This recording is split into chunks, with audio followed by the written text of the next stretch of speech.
નમસ્કાર વિદ્યાર્થી મિત્રો, આજે આપણે ધંધામાં જોવા મળતા જોખમો અને એ જોખમોના કારણોનો અભ્યાસ કરીશું. વિદ્યાર્થી મિત્રો, કોઈ પણ ધંધો જ્યારે આપણે શરૂ કરીએ ત્યારે એ ધંધામાં નફાની અનિશ્ચિતતા અથવા નુકસાનનું જોખમ રહેલું હોય છે. નફાની અનિશ્ચિતતા એટલે ધારો કે આ વખતે મને 2 કરોડ રૂપિયા નફો થયો હોય તો એવું જરૂરી નથી કે આવતા વર્ષે પણ મને એટલો જ નફો થાય. એમાં વધારે પણ નફો થઈ શકે, કાં તો ઓછો નફો પણ થઈ શકે, અને ઘણી વખત મંદીના સંજોગોમાં નુકસાન પણ થઈ શકે છે. તો ધંધામાં આ નફાની અનિશ્ચિતતા અથવા જે ખોટ થઈ શકે છે, તો એના માટે કેટલાક જોખમો અને એ જોખમો થવાના કારણો જવાબદાર છે. તો સૌથી પહેલા ધંધામાં 2 પ્રકારના જોખમ જોવા મળે છે. એક છે કુદરતી જોખમ અને બીજા છે માનવ સર્જિત જોખમ, જેનો આપણે થોડોક આગળના લેક્ચરમાં પણ અભ્યાસ કર્યો હતો. કુદરતી જોખમ કેવા કહેવાય? જેમ કે ધરતીકંપ, પૂર વગેરે. એ જોખમોના કારણે ધંધાના વિકાસને અવરોધે છે, મતલબ કે ધંધાનો વિકાસ સારો ના થઈ શકે. અમુક વખત એવું પણ થાય કે પૂરમાં ને એમાં ધંધાની મિલકતનો નાશ કરે છે અથવા મિલકતને કાં તો સંપૂર્ણ મિલકતનો નાશ પણ થઈ જાય, આખા ધંધાની મિલકતનો નાશ પણ થઈ જાય, અને ઘણી વખત એને નુકસાન પણ પહોંચાડે છે. તો આવા કુદરતી જોખમોને કારણે ધંધાને નુકસાન થાય છે. કુદરતી જોખમો ઉપર ધંધાનો અંકુશ હોતો નથી. તમે વિચારી શકો કે ધારો કે પૂર આવે તો એ પૂર ઉપર કંટ્રોલ રાખવો એ કોઈ પણ ધંધાદારીના હાથમાં નથી. ધરતીકંપ આવે તો એ આપણા હાથમાં નથી કંટ્રોલ રાખવો. એટલે કે કુદરતી જોખમ ઉપર ધંધાનો અંકુશ હોતો નથી. બીજા જોખમ છે માનવ સર્જિત જોખમ. માનવ સર્જિત જોખમોને કારણે ધંધાનો વિકાસ અટકે છે અને ધંધાએ નુકસાન સહન કરવું પડે છે. જેમ કે કર્મચારીઓ હડતાળ ઉપર જાય, ટેકનોલોજીમાં પરિવર્તન આવે, જૂની ટેકનોલોજીના જગ્યાએ નવી ટેકનોલોજી આવે તો જે જૂની ટેકનોલોજીના સાધનો હોય એ તો ધંધામાં નુકસાન જ જવાનું છે. એટલે આ માનવ સર્જિત જોખમ કહેવાય. ગ્રાહકોની રુચિ અને માંગમાં ફેરફાર થાય. પહેલા અલગ રુચિ અને માંગ હોય અને અત્યારે નવી રુચિ આવે અથવા નવી માંગ આવે તો જે જૂનો માલ પડ્યો રહે એના કારણે ધંધાને નુકસાન થાય. રાજકીય અસ્થિરતા, મતલબ કે ધારો કે આ વખતે આપણે ભાજપની સરકાર છે, એના પછી કોંગ્રેસની સરકાર આવે, એટલે કે જો રાજકીય સ્થિરતા ન જળવાતી હોય, કોઈ એક જ શાસન ના ચાલતું હોય તો દરેકના રૂલ્સ રેગ્યુલેશન અલગ અલગ હોય, નીતિ નિયમો અલગ અલગ હોય, તો એના કારણે પણ ધંધાને નુકસાન થાય. કારણ કે અમુક એવું કહે કે ધંધામાં ટેક્સ વધારે લે, અમુક સરકાર ટેક્સ ઓછો લે, તો એ રાજકીય અસ્થિરતાના કારણે પણ ધંધાને નુકસાન જાય. બજારમાં હરીફાઈનું જોખમ આ પણ એક સમજવા જેવું છે.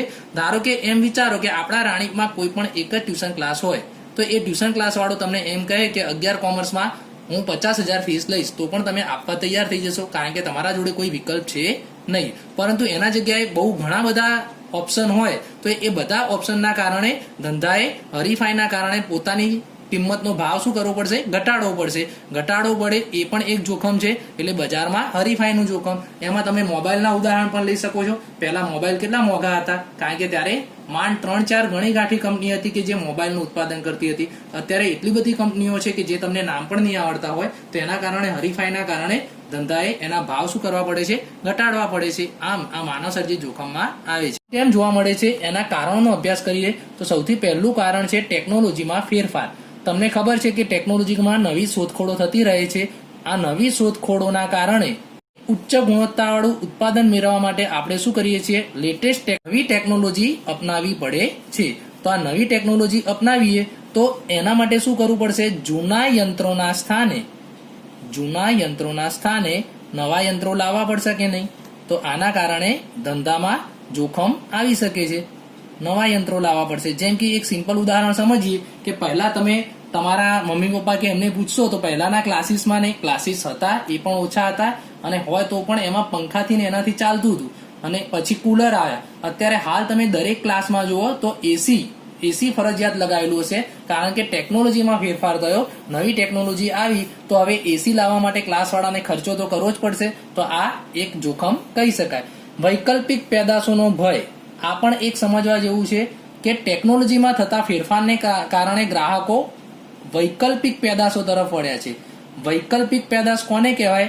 તો જેમ કે પહેલા પેનમાં શરૂઆતમાં પેનનું જ્યારે ઉત્પાદન થતું હતું ત્યારે આપણે શાહી પેનનો ઉપયોગ કરતા હતા. એના પછી રિફિલવાળી પેન આવી, જ્યારે અત્યારે સસ્તી અને એકદમ સસ્તી પેન આવે છે, યુઝ એન્ડ થ્રો પેન. તો જે આગળની પેન, જે મોંઘી પેન છે, જેમ કે સેલોની, એ બધી મોંઘી પેનનો આપણે અત્યારે ઉપયોગ કરતા નથી. એના જગ્યાએ આપણે વૈકલ્પિક પેદાશોનો ઉપયોગ કરીએ છીએ. તો જે પેલી મોંઘી પેનો હશે એમને તો અત્યારે ધંધામાં નુકસાન જતું હશે કે નહીં? તો આ વૈકલ્પિક પેદાશોના ભયના કારણે પણ નુકસાન થાય. જેમ કે પહેલા ફાઉન્ટેન પેન, એટલે કઈ ફાઉન્ટેન પેન? તો શાઈ પેનનો ઉપયોગ થતો હતો, એના સ્થાને બોલ પેન આવી છે અત્યારે. પહેલા પિત્તળના વાસણનો ઉપયોગ થતો હતો, તો હવે એ પિત્તળના વાસણના જગ્યાએ પિત્તળના વાસણના બદલે અત્યારે શેના વાસણ વાપરીએ છીએ? તો પિત્તળના વાસણના જગ્યાએ અત્યારે આપણે સ્ટીલના વાસણનો ઉપયોગ કરીએ છીએ. એ જ રીતના રેડિયોના સ્થાને ટેલિવિઝન, અને ટેલિવિઝનના સ્થાને અત્યારે હજુ પણ લેટેસ્ટ લખવું હોય તો તમને ખબર છે કે ટીવીના જગ્યાએ અત્યારે કોણે સ્થાન લઈ લીધું છે? તો એલસીડી એલઈડી એ સ્થાન લઈ લીધું છે. તો આના કારણે તમે અત્યારે જોશો માર્કેટમાં ટેલિવિઝનની દુકાનો ઘણી ઓછી હશે, એના જગ્યાએ એલઈડીની દુકાનો વધી ગઈ હશે. તો આ વૈકલ્પિક પેદાશોના ભયના કારણે પણ જૂની જે વસ્તુ હોય એ લોકો ખરીદતા નથી. હરીફાઈ તો મેં હમણાં જ તમને કહી દીધું કે હરીફાઈ એ ધંધાનું જોખમ વધારે છે, કારણ કે ધંધાએ પોતાનું સ્થાન બજારમાં ટકાવી રાખવા માટે, હરીફાઈનો સામનો કરવા માટે ધંધાએ પોતાની વસ્તુની વેચાણ કિંમત શું કરવી પડશે? મેં તમને સરસ મજાનું ઉદાહરણ આપ્યું ક્લાસીસનું, કે જો એક જ ક્લાસ હોય તો એ ગમે તે વધારે ભાવે પણ ટ્યુશન ક્લાસ ચલાવી શકે, પણ ઘણા બધા ક્લાસીસ હોય તો એમણે પોતાના કિંમતમાં શું કરવો પડશે? ઘટાડો કરવો પડશે. એટલે હરીફાઈમાં ટકી રહેવા માટે ધંધાએ પોતાની વસ્તુની વેચાણ કિંમત શું કરવી પડે? ઘટાડવી પડે. બીજું વસ્તુ, ધંધાએ જાહેરાત પણ કરવી પડશે, એટલે કે જાહેરાતનો ખર્ચ પણ કરવો પડશે. માર્કેટમાં જાહેરાત પણ કરવી પડશે ને હરીફાઈમાં ટકી રહેવા, તો જાહેરાતનો ખર્ચો પણ આવશે અને વેચાણ કિંમત પાછી ઘટાડવી પડશે. તો આના કારણે પણ ધંધાને નુકસાન જાય. કાયદા, સરકાર દ્વારા ઘણા બધા કાયદા અસ્તિત્વમાં આવતા હોય છે, જેમ કે પ્રદૂષણ માટેનો કાયદો. પહેલા તમને ખબર હશે કે અમદાવાદમાં ઘણી બધી મિલો હતી, અત્યારે એ બધી મિલો બંધ થઈ ગઈ છે. એનું કારણ એ જ છે કે જેમાં પ્રદૂષણ વધારે થતું હોય સરકારે એ બધી જ મિલો બંધ કરાવી છે. પછી ગ્રાહકો માટેના કાયદા, કામદારો માટેના કાયદા, આ બધા કાયદા કોણ ઘડે છે? તો આ બધા કાયદા સરકાર ઘડે છે. અને આ સરકાર નવા કાયદા બનાવે એના કારણે પણ ધંધાને જોખમ ઊભું થાય છે. જેમ કે સરકારે એક કાયદો બનાવ્યો છે, લઘુત્તમ વેતન ધારો. મતલબ સિમ્પલ ભાષામાં સમજાવું તો સરકારે એમ કહ્યું કે કોઈ પણ મજૂર વર્ગને ઓછામાં ઓછી દિવસની 300 રૂપિયા હાજરી મળવી જોઈએ.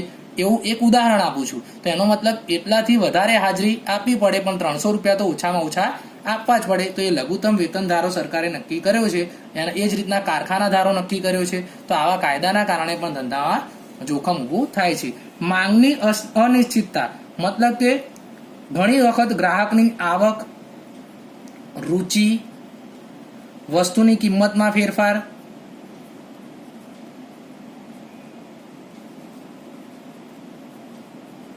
ફુગાવો, આ બધા પરિબળોના કારણે કોઈ પણ વસ્તુની માંગ અનિશ્ચિત હોય છે. એ તમારે માંગનું આખું ચેપ્ટર આવશે, એમાં ભણવાનું આવશે. તમને તો પણ સિમ્પલ ઉદાહરણ દ્વારા એક સમજાવું કે જો તમારી અત્યારની આવક 15,000 હોય અને તમે એક સિંગતેલનો ડબ્બો લાવતા હોય, પણ જો એ 15,000ના જગ્યાએ તમારી આવક 40,000 50,000 થાય તો તમે સિંગતેલ વધુ વાપરવાના કે નહીં? તો એ માંગની શું જોવા મળે છે? અનિશ્ચિતતા. ધારો કે તમારી આવક ઘટી, જેમ કે અત્યારે લોકડાઉનમાં તમારી આવક ઘટી છે, તો તમે અત્યારે બહુ માંગ કરશો તો નહીં કરો. આ માંગ એ અનિશ્ચિત છે, તો માંગના કારણે પણ ધંધાને અસર થાય છે. ગ્રાહકોની રુચિના કારણે વસ્તુની કિંમતમાં ફેરફાર થાય. ધારો કે કોઈ વસ્તુ મોંઘી થાય તો વસ્તુ એ લોકો ખરીદશે નહીં. અને ફુગાવાના કારણે, તો આ બધા કારણે પણ ધંધામાં જોખમ જોવા મળે છે. ભૌતિક જોખમ, આપણે ધંધામાં જે મિલકત વાપરીએ છીએ એ મિલકતોને નુકસાન થાય તો એ ભૌતિક જોખમ કહેવાય. જેમ કે તમે જે યંત્રોનો ઉપયોગ કરો છો ધંધામાં, તો એ યંત્રોમાં ઘસારો પડે અથવા એ યંત્રો કામ કરતા બંધ થઈ જાય. જેમ કે તમે વહન દરમિયાન, ધારો કે અહીંથી આપણે ટ્રાન્સપોર્ટ દ્વારા મુંબઈ કે માલ મોકલાવવાનો છે, તો વહન દરમિયાન રસ્તામાં પણ તમારા માલને નુકસાન થઈ શકે છે. તો આવા બધા જે જોખમ છે એને આપણે ભૌતિક જોખમ તરીકે ઓળખીએ છીએ. આમ આ બધા કારણો છે જે ધંધાકીય જોખમોના કારણો છે.